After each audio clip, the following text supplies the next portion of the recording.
हवालों से माशरे में मायूसी का शिकार हैं, और मैं आपको कुछ उम्मीद भी दिलाना चाहूँगा, आपको ख़ास तौर पे याद दिलाना चाहूँगा कि 2013 में जब मुल्क में 18 से 21 घंटे तक की लोड शेडिंग हो रही थी और लोग बहुत मायूस थे कि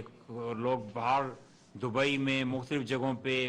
प्रॉपर्टीज़ में और मुख्तलिफ ऐसी जगहों पे इन्वेस्टमेंट्स कर रहे थे कि यहाँ पे इंडस्ट्री का क्या मुस्तकबिल होगा जिस मुल्क में 18 से 21 घंटे लोड शेडिंग हो, या यहाँ पे रहने का क्या मुस्तकबिल होगा। और ये इम्पॉसिबल समझा जा रहा था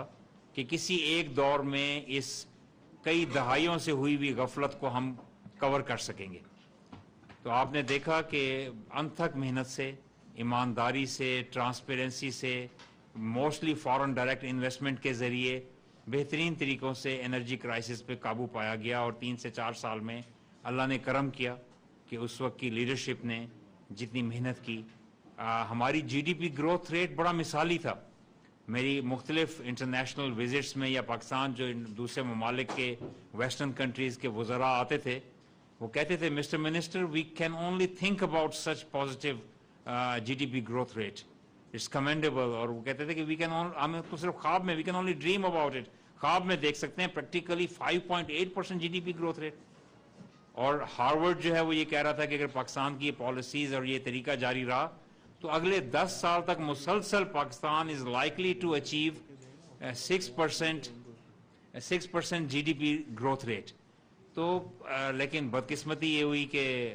फिर वो पॉलिसीज़ का तसलसल ना रहा और जीडीपी ग्रोथ रेट हमारा कम हुआ।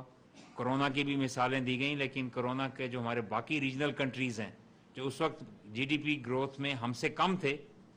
कोरोना के दिनों में या पिछले कुछ सालों में वो हम पॉलिसीज़ अपनी मेंटेन नहीं कर सके। हुकूमतें किसी की भी हों, पूरी दुनिया में हुकूमतें आती हैं जाती हैं, पार्टीज़ चेंज होती हैं, लेकिन जिन जिन मुल्कों ने बहुत ज़्यादा तरक्की की है वहाँ पे कॉन्टीन्यूटी इन पॉलिसीज़ जो हैं वो बहुत अहम फैक्टर रहता है। और आप देखें कि 16, 18, 20, 25 साल की पॉलिसीज़ जहाँ पे मुआशी पॉलिसीज़ कंसिस्टेंट रही हैं, उन मुल्कों ने बेतहाशा तरक्की की है। तो पाकिस्तान में 2013 से 18 भी प्राइम मिनिस्टर भी, उस वक्त के फाइनेंस मिनिस्टर और मौजूदा फाइनेंस मिनिस्टर इसाक डार भी बार बार आपको ऑन रिकॉर्ड ये कहते नज़र आएंगे, इनवाइट करते नज़र आएंगे पार्टीज़ को कि let's sit together and go for a charter of economy. बदकिस्मती से अभी तक वो नहीं किया जा सका। अभी भी हुकूमत ये कह रही है कि चार्टर ऑफ इकॉनमी हमें करना चाहिए। हुकूमत किसी की भी आए जाए, पाकिस्तान के अंदर इन्वेस्टर को कॉन्फिडेंस मिले, पाकिस्तान के अंदर बिजनेस कम्युनिटी को एक तसलसल मिले, और इकनॉमिक पॉलिसी जो हैं वो ओवरनाइट सरप्राइजेस किसी को ना मिले कि आज एक इन्वेस्टमेंट आई, वो भी सेटअप होने के दरमियान में पता लगा ये सब्सिडी विड्रॉ कर ली गई है, या आज जो एक आई और एकदम पता लगा कि पॉलिसीज़ चेंज हो गई और ये चीज़ तो वायबल ही नहीं है यहाँ पे लगाना। बहरहाल इसकी बहुत सी और डायमेंशंस हैं, तो उसके ऊपर काम किया जा रहा है। होप मैं आपको ये दिलाना चाहता हूँ कि एक बहुत बड़ी होपफुल बात हम सब के लिए ये है कि अल्हम्दुलिल्लाह जो एक डिफ़ॉल्ट का ख़तरा नज़र आ रहा था, it was imminent, about to happen, नविश्ता दीवार बन चुका था, वो डाइवर्ट किया जा चुका है अल्हम्दुलिल्लाह। और गोइंग बियॉन्ड दैट, अब बहुत से और फाइनेंसिंग एग्रीमेंट्स, चीज़ें, trade agreements they are in place, और बेहतरी की तरफ एक सफ़र शुरू हो चुका है। एक लंबी लिस्ट है जो मुल्क के अंदर मारूजी हालात या जो इंतशार की सियासत है उससे बाला होकर वज़ीर आज़म और उनकी टीम अपनी, और कोalition गवर्नमेंट अपनी तवज्जो मरकूज़ किए हुए है। जहाँ एक तरफ फ्लड की सूरत हाल है, सैलाब मुतासरीन की इमदाद है, उनकी रिहेबिलिटेशन है, दूसरी तरफ हमारे मईशत जो है उसके लिए बहुत से इक़दामात हैं। आप देखते हैं कि ये मुतहर्रिक हमारे प्राइम मिनिस्टर कभी हेलीकॉप्टर्स में नज़र आते हैं, उसी दिन दोपहर को फिर वो इस्लामाबाद में मीटिंग्स लेते हुए भी नज़र आते हैं, और शाम को किसी और मुल्क में पहुंच के मुल्क की बेहतरी के लिए काम करते भी नज़र आते हैं। कभी चाइना, और कभी चाइना हमसे नाराज़ था।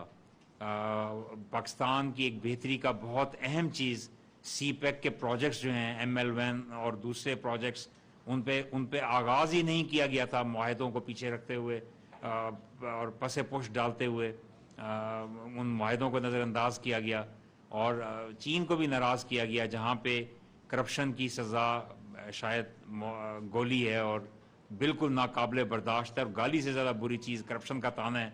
ان جیسے ممالک پہ بھی کرپشن کا جب الزام لگا اور ان کے اسٹیٹ انٹرپرائزز انتہائی ٹرانسپیرنسی سے پاکستان میں انویسٹ کر رہے تھے، انتہائی کریڈیبلٹی سے، تو ان کو ہم نے کئی اور طریقے سے بھی ناراض کیا تھا، لیکن اب الحمدللہ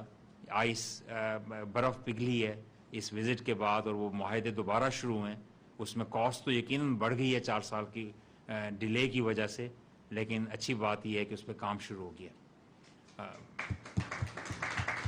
تو یہ جو سوشو اکنامک ڈیولپمنٹ نئے پروجیکٹس کے آنے سے ہوتی ہے، اربوں ڈالر کی انویسٹمنٹس آنے سے ملک میں ہوتی ہے، انشاءاللہ اس سے بھی ہم بینیفٹ کریں گے۔ اور جو اس کے اصل فائدے ہیں ان پروجیکٹس کے بننے سے، مینز آف کمیونیکیشنز بہتر ہونا، اکنامک زونز بننا، انڈسٹریل زونز بننا، اس کے اندر کئی پہلو ہیں ان انویسٹمنٹس کے۔ یہ الگ بات ہے کہ سی پیک جب بھی آتا ہے ایک ملک میں انتشار کی سیاست شروع ہو جاتی ہے، لیکن بہرحال سی پیک جو ہے وہ اللہ کرے گا کہ انشاءاللہ لوٹا ہے تو اپنے اثرات لے کے لوٹے گا۔ پہلے بھی سی پیک کے ہی ڈیویڈنڈز تھے کہ ہم نے بجلی کے کرائسس سے نکلے اور بہت سی اچھی چیزیں ہوئیں۔ الحمدللہ بہت سے اچھے پروجیکٹس 2018 سے پہلے حیدرآباد تک موٹر وے، سندھ کے اندر موٹر وے، پورے پاکستان میں موٹر ویز کے جال اور بہت سے اور چیزیں ہیں جو کریڈٹ میں تھیں۔ تو یہ بتانے کا مقصد صرف یہ ہے کہ جو 2013 سے 18 ٹیم کام کر رہی ہے، آج جو ایکسپیرینس ٹیم ہے، تجربے کا کوئی آلٹرنیٹ یا اس کا کوئی متبادل نہیں ہے،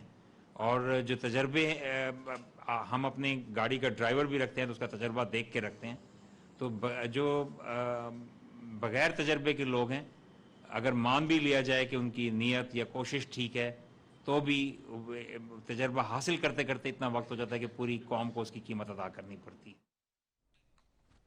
گورنر پنجاب علی الرحمان تقریب سے خطاب کر رہے تھے۔ انہوں نے کہا کہ معاشرے کی بہتری اور فلاح کا کام ترجیح ہے۔ ٹریڈرز اور کامرس کے شعبے میں بہتری کے لیے کوشاں ہیں، مسائل حل کرنے کے لیے پر امید ہیں، پوری کوشش ہے۔